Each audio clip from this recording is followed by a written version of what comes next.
Hey guys, welcome to Tutorial Guru. Today we'll be learning how to change name in Instagram, and now let's dive right in.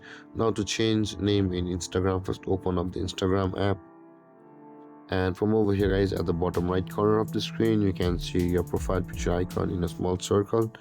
Tap on the profile picture icon at the bottom right, and when you land on this interface guys, at the top right corner of the screen you can see there is a three-lined icon. Tap on that three-lined icon, and over here tap on account center, and again over here guys you can see there is the profiles option available.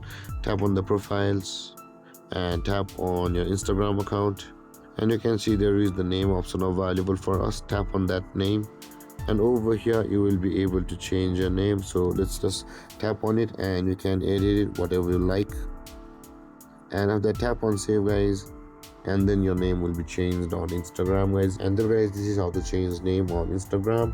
And if you have any confusions or questions regarding the topic, feel free to comment in the comment section below, and don't forget to like, subscribe and hit that bell icon for more videos. Thank you for watching guys. Peace.